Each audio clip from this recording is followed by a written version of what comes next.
Have you ever wondered why we call Finland Finland in English, while the people who live there call it Suomi? It's a curious case of dual identity. The Finns speak of their homeland with deep pride using the name Suomi, a word that reflects their language, culture, and history. Meanwhile, the rest of the world has long used Finland, a name shaped by outsiders' perspectives. But why this difference? And how did Finland become the name the world knows, even when Suomi is what the people call it? In this video, we'll unravel this mystery, journeying through history, exploring ancient linguistics, medieval kingdoms, and shifting borders. We'll dive into the clash between external labels and internal identity and uncover why this difference in names matters more than you might think. By the end, you'll see the name Finland in a whole new light and understand how names carry more than just letters, but the weight of a nation's identity. Stick with us. It's a fascinating story you won't want to miss. Chapter 1. The native name. Suomi. When Finns talk about their homeland, they call it Suomi. This is not just the name of the country. It's also the word used for their language. But have you ever wondered where this name comes from? Why do the Finns call their land Suomi, while the rest of the world uses the name Finland? The origins of Suomi are somewhat mysterious. Linguists have been debating this for years. Some experts believe that the word might have evolved from an old form, such as Suomi or Suoma, which could be linked to a Proto-Baltic word meaning land or earth. According to the Wiktionary, this suggests that the term was initially used to describe a region or territory rooted in the concept of land itself. This would make sense, as land has always held deep significance in Finnish culture. However, another theory connects Suomi to the Finnish word suo, meaning swamp or bog. This idea reflects the geography of Finland, which is known for its vast wetlands, lakes, and marshy regions. According to Go Finland, Suomi could then be interpreted as swampland or land of marshes. This connection emphasizes the natural environment that shaped Finnish life for centuries, where wetlands were once the defining feature of much of the country's landscape. Interestingly, when Suomi was first used, it didn't refer to the entire country, but rather to a smaller region along Finland's southwest coast, known as Varsinais-Suomi, or Finland proper. Over time, as Finland's political and cultural identity grew, the name Suomi expanded to encompass the entire nation. The transformation from a regional name to a national one reflects the evolving unity of the Finnish people. To this day, when the people of Finland speak about their home, they call it Suomi. This word holds not only a deep connection to the land, but also to the cultural identity of its people. It's a reminder of their history, from ancient swamps to the modern, thriving nation Finland is today. So, the next time you hear Suomi, remember, it's more than just a name. It's a symbol of the land, the people, and the rich history that defines Finland. Chapter 2. The Outsider's Label. Where Finland may come from. While the Finnish people have always known their country as Suomi, outsiders, particularly their Germanic and Scandinavian neighbours, had their own name for the land, Finland. The origins of this name are less clear, but linguists and historians have uncovered some intriguing theories that shed light on how Finland came to be. The term Finn, or its ancient variations like Finnar in Old Norse and Finnis in Old English, was used by the Germanic peoples to describe certain groups in the far north. These were likely the early inhabitants or tribes living in what we now call Finland. According to Etymology Online, the word Finn was often used to refer to the people of this northern region. It's likely that the name was used to group together these distinct tribes, even though their cultures and lifestyles varied. There's an additional layer of complexity when we dig into the linguistic roots. In Old Germanic languages, words like fen or fen meant bog, marsh, or swampland. This connection is particularly interesting, as Finland is known for its vast swamplands, lakes, and wetlands. As the etymology nerd suggests, early maps and documents might have described the land as fenland, the marshy or swampy land of the Finns. Over time, this term could have morphed into the name Finland, reflecting both the geography of the region and the people who lived there. In a way, Finland may have been shorthand for the land of the Finns, a term that outsiders used to describe the northern territories inhabited by these people. But it might have also been a way to describe the landscape itself, a wild, swampy, northern land that felt very different from the orderly civilizations further south. As time passed, particularly by the 14th and 15th centuries, Scandinavians began interacting more with the region through trade, conquest, and exploration.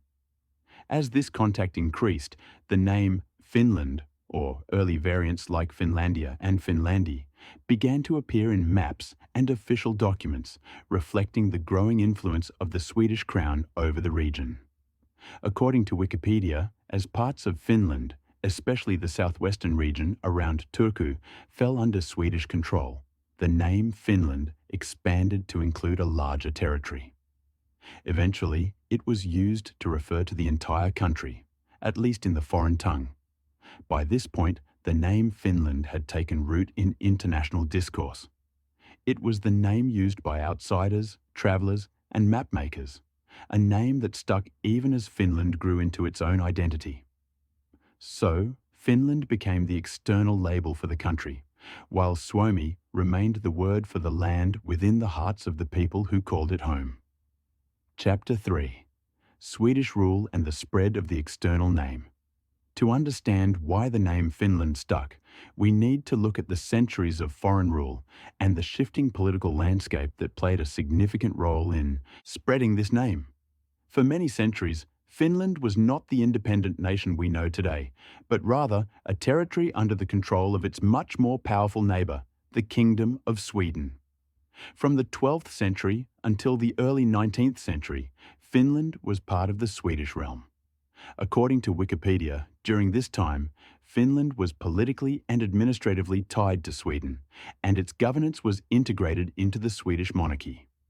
This was a time of considerable influence from Swedish institutions, and the name Finland was regularly used in official Swedish documents, maps, and governance structures. The term Finlandia, the Latinized version of the name, also appeared in various records, reflecting its use by the Swedes in their formal documents. As Swedish became the dominant language of administration, trade, and international diplomacy in the region, the name Finland gained strength. Swedish officials and the ruling class used Finland as the standard term to describe the land. This wasn't just a local or regional term. It spread far beyond the borders of Sweden and Finland itself. Foreign diplomats, merchants, and other European powers, all interacting with the Swedish government, began to adopt the name Finland as well. In doing so, they unwittingly helped cement the name in international circles. When foreign names appear on official records, maps, and correspondences, they tend to travel far and wide, sometimes more than local or native names. This phenomenon is one reason why Finland gradually became the name by which the rest of the world came to know the country. Even after Finland gained its independence from Russia in 1917, the name Finland remained in use internationally, as it had already become deeply ingrained in global maps, literature, and diplomacy. As Finland began to forge its own identity after independence, the name Suomi remained deeply meaningful to its people. However, Finland, born of centuries of foreign rule and influence, had already spread globally. Today, it continues to be the internationally recognized name for this Nordic country, despite Suomi holding the place of honor at home. Chapter 4. The dual identity.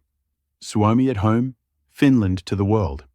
Over time, Finland developed a unique dual identity in terms of its name, one that exists both internally and externally. While the name Suomi is used within the country by its citizens, the rest of the world continues to refer to the country as Finland. This duality highlights an interesting aspect of how a nation's identity can be shaped by both its people and the outside world. Inside Finland, the name Suomi remains deeply significant to the Finnish people. It represents more than just the country. It symbolizes their language, culture, and history. For Finns, Suomi is a term rooted in their own ancient linguistic and cultural heritage. The word embodies a connection to the land and the people who have lived there for thousands of years. It's a name that reflects the pride Finns feel in their history, identity, and independence.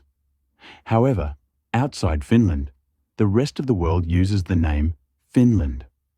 This name, shaped by centuries of external influence, particularly from the Swedish and Germanic-speaking countries, became the international term for the country. Due to the widespread use of Finland in global maps, literature, trade records, and diplomatic communication, this name became cemented in the international consciousness. Even today, when people around the world refer to the country, Finland is the name they know. This phenomenon of having both an internal name, endonym, and an external name, exonym, is not unique to Finland. Many countries around the world have similar naming conventions. For example, the German-speaking people call their country Deutschland, while the rest of the world refers to it as Germany. Similarly, Japan is known as Nihon or Nippon in its own language, but the rest of the world uses the name Japan. In each case, the name used internally by the people of the country is deeply tied to their language, culture, and history, while the name used externally is shaped by interactions with foreign nations and the perspectives of outsiders. The coexistence of Suomi and Finland offers a powerful illustration of how identity can be both personal and public.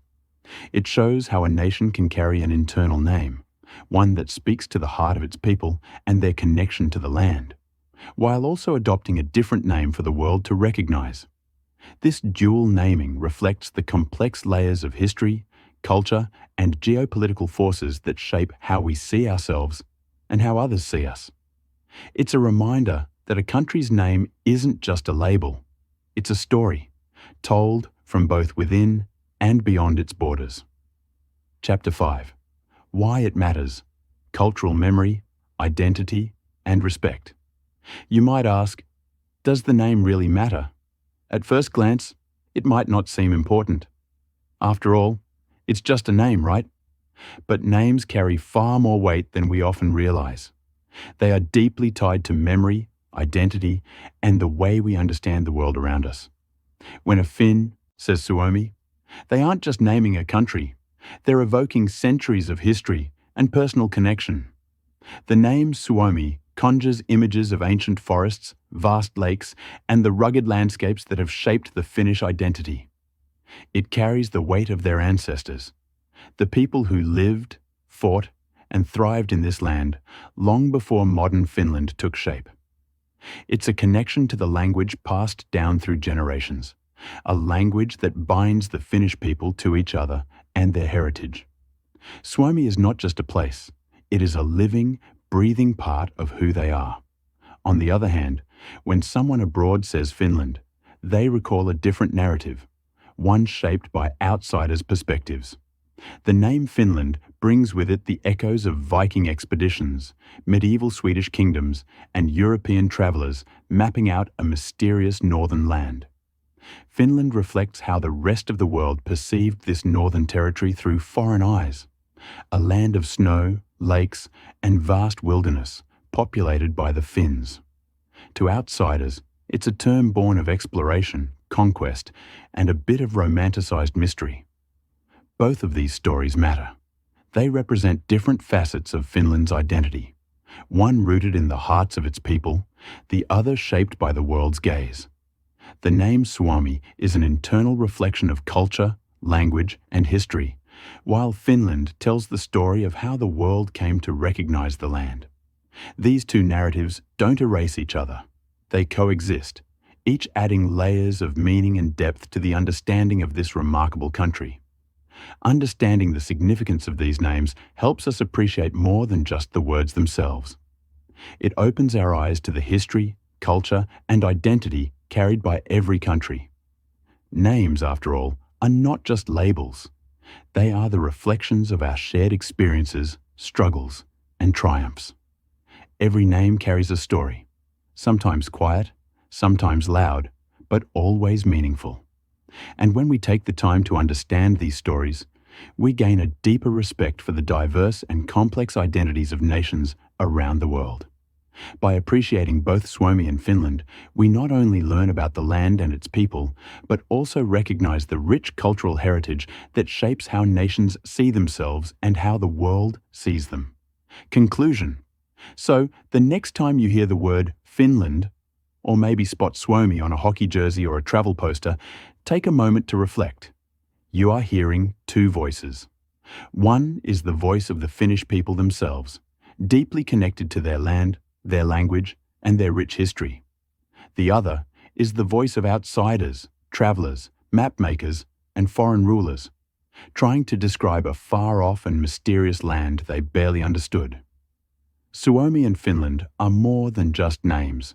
They represent two distinct narratives: the internal story of a nation, shaped by centuries of culture and tradition, and the external perspective of the world, colored by exploration, diplomacy, and power. These two names reflect the evolving identity of a country, a nation shaped both by its people and by the forces that have interacted with it throughout history. In understanding both Suomi and Finland, we gain a deeper appreciation not only for the country itself, but also for the complexities of history, culture, and identity. Names hold tremendous power. They carry with them stories of struggle, pride, and belonging. They shape how we see ourselves and how others perceive us. By embracing the duality of these names, we get a fuller picture of what Finland truly represents, both to its people and to the world. And perhaps in understanding these two names, we also learn a little more about the power of names themselves and the ways they shape our understanding of history, identity, and place in the world.